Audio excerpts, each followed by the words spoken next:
मौलानाओं से एक सवाल कीजिए कि जब हमारे महाविकास आघाड़ी के नेता वक्फ बोर्ड का बिल पास हो रहा था तो वहाँ से गायब थे। उस वक्त उन्होंने क्यों नहीं उनसे सवाल किया?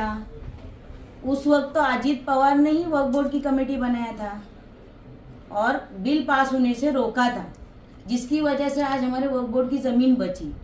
जब हमारे कब्रिस्तान में से पानी निकल रहा था, लाशें वैसी ही नजर आ रही थी, तब हमारे ये मौलाना कहाँ थे? आज जो लोगों को कॉर्नर मीटिंग करके कहा जा रहा है महाविकास आघाड़ी के उसको वोट दो करके, भाई आपने कभी आके हमारे हालात की तहकीक की कि आज मुसलमान किस तरीके से मुमरा में रह रहा है, किस तरीके से दादागिरी चल रही है यहाँ पे? कैसा अगर कोई आवाज़ उठाता है तो उसके ऊपर केस करो, उसको तड़ीपाड़ करो। हमारे पत्रकार भाइयों को तड़ीपाड़ किया गया। जब हमारा साहब बैठा था कब्रिस्तान के मुद्दे को लेके, उसने कहा कि ये कब्रिस्तान इलीगल है, क्या उस वक्त इन्होंने उनको साथ दिया था?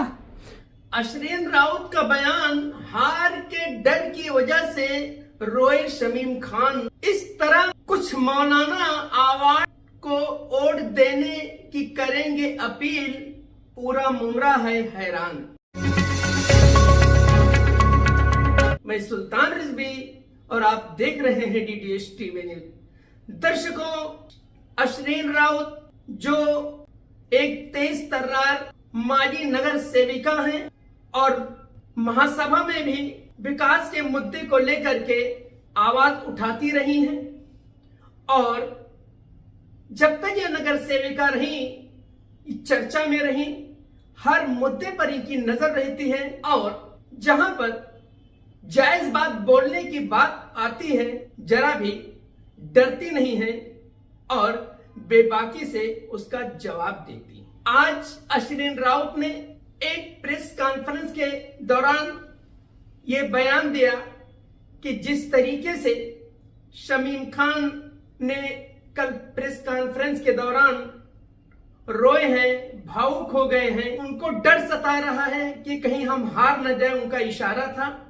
और स्लॉटर हाउस की जमीन के घोटाले पर भी उन्होंने जो है बात किया और कहा कि जो है इस तरीके से शहर में विकास के नाम पर ढिंढोरा पीटा जा रहा है, वो तो पूरा शहर देख रहा है।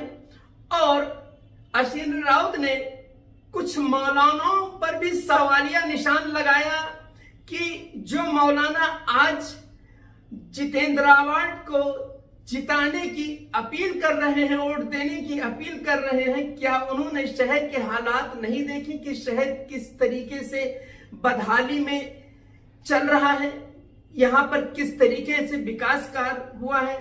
कब्रिस्तान में जब पानी भर गया था और लाशें नजर आ रही थी, तब वो मौलाना कहाँ थे जो आज अपील कर रहे हैं आवाड साहब को जिताने की? आप सुनिए, अशरीन राउत ने बड़ी बेबाकी से पत्रकारों के सवाल का जवाब दिया है। मराठी पत्रकार संघ ने एक प्रेस कॉन्फ्रेंस में मौलाना सज्जाद नोमानी की, उन्होंने एमबीए के उम्मीदवारों की हिमायत का ऐलान किया, क्या कहेंगे? अस्सलाम वालेकुम। मैं अपने भाई बहनों से इल्तिजा करना चाहती हूँ कि हमारे उन मौलानाओं से एक सवाल कीजिए कि जब हमारे महाविकास आघाड़ी के नेता वक्फ बोर्ड का बिल पास हो रहा था तो वहाँ से गायब थे। उस वक्त उन्होंने क्यों नहीं उनसे सवाल किया? उस वक्त तो अजीत पवार ने ही वक्फ बोर्ड की कमेटी बनाया था और बिल पास होने से रोका था, जिसकी वजह से आज हमारे वक्फ बोर्ड की ज़मीन बची। जब हमारे कब्रिस्तान में से पानी निकल रहा था, लाशें वैसी ही नजर आ रही थी, तब हमारे ये मौलाना कहाँ थे? क्या वो हमारे शहर से वाकिफ नहीं है मौलाना? मुझे तो समझ में ही नहीं आता है कि हमारे जिम्मेदार जिनको हम इतना मोतबर मानते हैं, जिनकी हम एक आवाज़ पे लब्बैक बोल के बिना सोचे समझे किसी भी कैंडिडेट को, जो वैशाली दरेकर नाम की थी, उनके एक आवाज़ पे हमने उनको वोट दिया, एक भी सवाल नहीं किया कि इसने कितने काम किए थे और किसने नहीं काम किया था। घर बैठे हमने उसको वोट डाला है। उसके बावजूद आज क्या वो मौलाना की जिम्मेदारी नहीं थी कि आज टोरेंट से हमारे कितने माँ बहनें परेशान हैं? आज कितने कितने लोगों का घर खर्च, कितने लोगों के खाने को तकलीफ हो रही है, कितने लोगों के घरों में खाने की प्रॉब्लम हो रही है, फाका चल रहा है। क्या उनको ये सब नहीं दिखाई दे रहा है? आज नशा तो इस कदर आम हो गया है कि हमारी माँ बहनें उसकी वजह से परेशान हो रही है। हाँ, हमारे बच्चे आज किस किस मतलब दर्जे पे कहाँ जा रहे।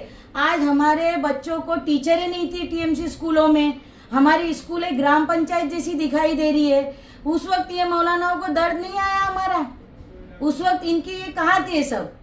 आज जो लोगों को कॉर्नर मीटिंग करके कहा जा रहा है महाविकास आघाड़ी के उसको वोट दो करके, भाई आपने कभी आके हमारे हालात की तहकीक की कि आज मुसलमान किस तरीके से मुमरा में रह रहा है, किस तरीके से दादागिरी चल रही है यहाँ पे। कैसा अगर कोई आवाज उठाता है तो उसके ऊपर केस करो, उसको तड़ीपाड़ करो। हमारे पत्रकार भाइयों को तड़ीपाड़ किया गया। जब हमारा साहब बैठा था कब्रिस्तान के मुद्दे को लेके, उसने कहा कि ये कब्रिस्तान इलीगल है, क्या उस वक्त इन्होंने उनको साथ दिया था? जो मौलाना इस वक्त जो है माइक ले करके और आवाड साहब को वोट देने की जो है गुजारिश कर रहे हैं, और उनके बारे में क्या बोलना चाहेंगे आप? मैं यही कहना चाहती हूँ, क्या उनकी आंखें बंद है कि कब्रिस्तान का क्या हाल है। जब कब्रिस्तान की मिट्टी की बात चल रही थी उस वक्त क्या इनके कान बंद थे क्या? जो वीडियो वायरल हो रही थी उस वक्त इन्होंने क्यों नहीं आवाज उठाई? उस वक्त कॉर्नर मीटिंगें क्यों नहीं लगाई गई? उस वक्त भी अगर ये कॉर्नर मीटिंगें लगाते तो शायद हमको अच्छा लगता।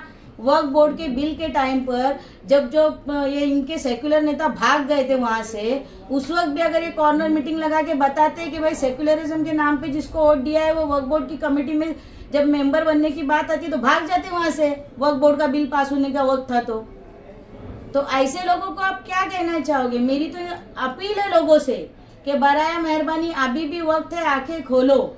अजीत दादा ने एक भी अल्फाज मुसलमानों के खिलाफ नहीं बोला है अभी तक। उसके बाद भी अजीत पवार ने 12% हम लोगों को वो दिया है। 6 हमारे आमदार को टिकट दिए, 6 लोगों को, एक हमारा एमएलसी भेजा गया है मुस्लिम। इसका मतलब हमारा परसेंटेज वहां पर बराबर है ये पार्टी में।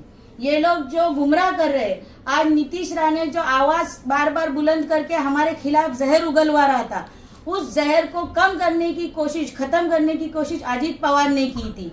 उसकी आवाज अपने पावर से खत्म कर दी। उसके बाद में जब वक्फ बोर्ड का बिल पास हो रहा था तो यही थे। और सबसे अहम मेरा सवाल है, जब मस्जिदों पे विशालगढ़ में हमला हुआ, दरगाह पे हमला हुआ, वो संभाजी राजे कांग्रेस का था, वो संभाजी राजे कांग्रेस का था, शरद पवार की पार्टी का था। उस वक्त ये मौलाना कहाँ थे? क्या उनको दिखाई नहीं दिया था मुमरा का हाल? कि उस वक्त उनको समझाने था कि हमारे मस्जिदों पे, हमारे दरगाहों पे हमला करने वाला संभाजी राजे ये कांग्रेस का है, ये शरद पवार पार्टी का है। क्या इन्होंने जाके शरद पवार से सवाल किए थे कि तुम्हारे पार्टी के लोग हमारे मस्जिद दरगाहों पे हमला क्यों करते?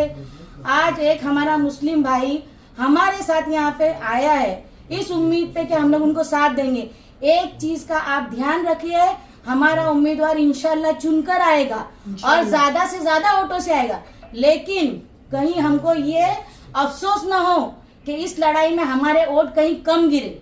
बस हमें इसी का एक खदशा है, इसलिए हम इतनी अपील कर रहे।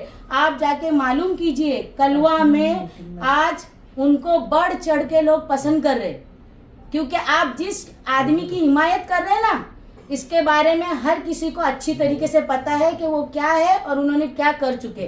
टोरेंट की वजह से आज आप लोगों को जो परेशानी हो रही है ना, जो आज आप रो रहे हो टोरेंट के नाम से, तो देखिए ये सब चीजों को ध्यान में रखिए और गुमराह करने वालों का साथ न दीजिए। अभी आप रोने की बात कही तो कल शमीम भाई ने एक प्रेस कॉन्फ्रेंस के दौरान रोते हुए कहा कि नजीमुल्लाह ने हमको इतना परेशान कर दिया, इतना त्रस्त कर दिया, इतना हम पीड़ित हो गए कि जो है मतलब ये हमको जो है धमकियां दिलवाई जा रही है दुबई से, और ईडी लगाने की, सीबीआई लगाने की, कहते कहते ये भावुक उठे।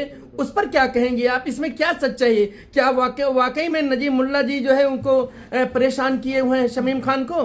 देखिए, मैं आप लोगों के जरिए से एक चीज बताना चाहती हूँ शहर को कि ये तो लीगल बिल्डिंग बना रहे हैं, इन्होंने तो कोई जमीन का घपला किया ही नहीं है। ये तो खुली किताब की तरह चिल्ला चिल्ला के कहते रहते कि हम सही है, हम सही है। फिर इनको आज रोने की क्या जरूरत है? और नजीब मुल्ला इनको डरा रहा है।